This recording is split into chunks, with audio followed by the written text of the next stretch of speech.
Hello and welcome back to international affairs. Hello दोस्तों, मैं शुभम आप सभी के सामने हाजिर हूँ 10 अति महत्वपूर्ण सवालों की एक सीरीज लेकर, जिसका यह 5वां भाग है। चलिए दोस्तों, बढ़ते हैं अपने पहले प्रश्न की ओर। सोमपुर महाविहार सबसे बड़ा बौद्ध विहार है जिसे यूनेस्को की विश्व विरासत में शामिल किया गया है। इसे किसने बनाया है? आपके ऑप्शंस रहे धर्मपाल, देवपाल, चंद्रगुप्त प्रथम, समुद्रगुप्त। इस सवाल का सही जवाब है धर्मपाल। दोस्तों, सोमपुर महाविहार का निर्माण धर्मपाल के द्वारा किया गया है। सोमपुर महाविहार बांग्लादेश के नौगांव में स्थित है। चलिए आगे बढ़ते हैं अपने अगले प्रश्न की ओर। दोस्तों, यह रहा आपका दूसरा प्रश्न। यूनेस्को की विश्व विरासत सूची में भारत के कुल कितने स्थल शामिल है? आपके ऑप्शंस रहे 38, 39, 40, 41। इस सवाल का सही जवाब है 40। यूनेस्को की विश्व विरासत सूची में भारत के कुल 40 स्थल शामिल हैं, जिसमें 32 सांस्कृतिक महत्व के हैं, 7 प्राकृतिक महत्व के हैं और 1 मिश्रित महत्व का है। 40वां स्थल धौलावीरा है, जो कि गुजरात में स्थित है। चलिए आगे बढ़ते हैं अपने अगले प्रश्न पर।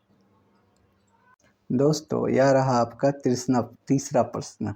भारतीय चित्रकला का पितामह किसे कहा जाता है? आपके ऑप्शंस रहे राजा रवि वर्मा, अविनाथ ठाकुर, अमृता शेरगिल, इनमें से कोई नहीं।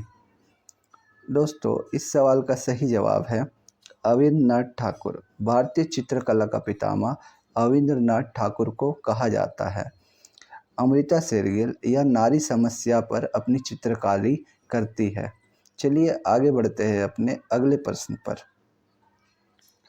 इनमें से कौन भारतीय नृत्य कला में शास्त्रीय नृत्य नहीं है? आपके ऑप्शंस रहे मणिपुरी, ओडिसी, यक्षगान, सतरिया। दोस्तों, इस सवाल का सही जवाब है यक्षगान। यक्षगान एक शास्त्रीय नृत्य नहीं है, बल्कि यह एक लोक नृत्य है। यक्षगान कर्नाटक का लोक नृत्य है, जबकि मणिपुरी, ओडिसी और सतरिया यह शास्त्रीय नृत्य है। भारत में कुल 8 शास्त्रीय नृत्य है, जिनमें कथकली, कथक, भरतनाट्यम, मणिपुरी, ओडिसी, कुचिपुड़ी, सतरिया और मोहिनीअट्टम आते हैं। चलिए आगे बढ़ते हैं अपने अगले प्रश्न पर। निम्नलिखित में से कौन सा दर्शन आस्तिक दर्शन है? आपके ऑप्शंस रहे बौद्ध दर्शन, जैन दर्शन, चारवाक दर्शन, सांख्य दर्शन। इस सवाल का सही जवाब है सांख्य दर्शन। सांख्य दर्शन एक आस्तिक दर्शन है, जबकि बौद्ध दर्शन, जैन दर्शन, चारवाक दर्शन ये सभी नास्तिक दर्शन हैं। चलिए आगे बढ़ते हैं अपने अगले प्रश्न पर। ज्वालामुखी नामक त्यौहार किस राज्य का प्रमुख त्यौहार है? ज्वालामुखी नामक त्यौहार। आपके ऑप्शंस रहे हिमाचल प्रदेश, दिल्ली, उड़ीसा, हरियाणा। दोस्तों, इस सवाल का सही जवाब है हिमाचल प्रदेश। ज्वालामुखी नामक त्यौहार हिमाचल प्रदेश में मनाया जाता है।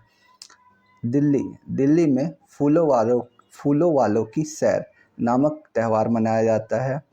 उड़ीसा में जगन्नाथ रथ यात्रा मनाया जाता है और हरियाणा में लोहड़ी मनाई जाती है। चलिए आगे बढ़ते हैं अपने अगले प्रश्न पर। सरोजिनी नायडू को नाइटिंगेल ऑफ इंडिया की उपाधि किसने दी थी? आपके ऑप्शंस रहे सुभाष चंद्र बोस, महात्मा गांधी, बाल गंगाधर तिलक, दादा भाई नौरोजी। दोस्तों, इस सवाल का सही जवाब है महात्मा गांधी। महात्मा गांधी द्वारा सरोजिनी नायडू को नाइटिंगेल ऑफ इंडिया की उपाधि दी गई थी।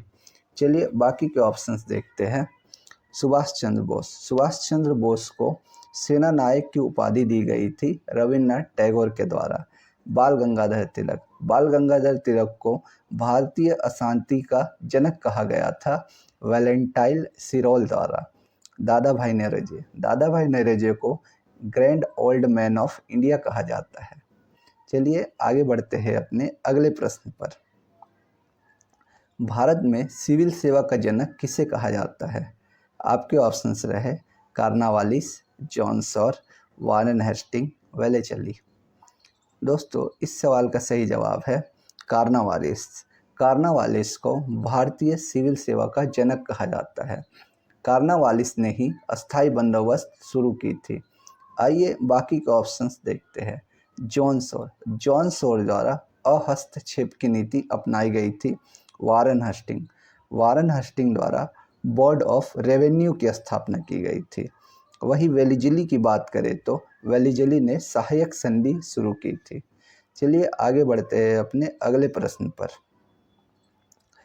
कांग्रेस के किस अधिवेशन में प्रथम बार भारतीय महिला ने अध्यक्षता की थी? आपके ऑप्शंस रहे 1925 कानपुर अधिवेशन, 1917 कोलकाता अधिवेशन, 1924 बेलगाम अधिवेशन, 1929 लाहौर अधिवेशन। दोस्तों इस सवाल का सही जवाब है 1925 कानपुर अधिवेशन। 1925 कानपुर अधिवेशन में सरोजिनी नायडू ने अध्यक्षता की थी। चलिए बाकी के ऑप्शंस पे नज़र डालते हैं। 1917 कोलकाता अधिवेशन, इसमें कांग्रेस की अध्यक्षता प्रथम बार किसी महिला ने की थी। एनी बेसेंट द्वारा 1917 में कोलकाता अधिवेशन की अध्यक्षता की गई थी। 1924 बेलगाम अधिवेशन, गांधी जी प्रथम एवं अंतिम बार कांग्रेस के अध्यक्ष बने थे 1924 में।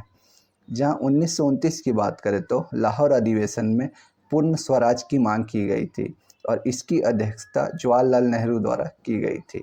चलिए आगे बढ़ते हैं अपने अंतिम सवाल की ओर। वैष्णव मंदिर किस शैली में बनाई गई एक प्रमुख मंदिर है? आपके ऑप्शंस रहे नागर शैली, द्रविड़ शैली, बेसर शैली, इनमें से कोई नहीं।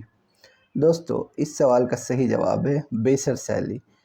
वैष्णव मंदिर जो कि वृंदावन में स्थित है, बेसर शैली में बनाई गई एक प्रमुख मंदिर है। देखिए दोस्तों, नागर शैली वर्गाकार स्तंभों वाला मंडप जहाँ पे होता है वह नागर शैली से निर्मित मंदिर होता है।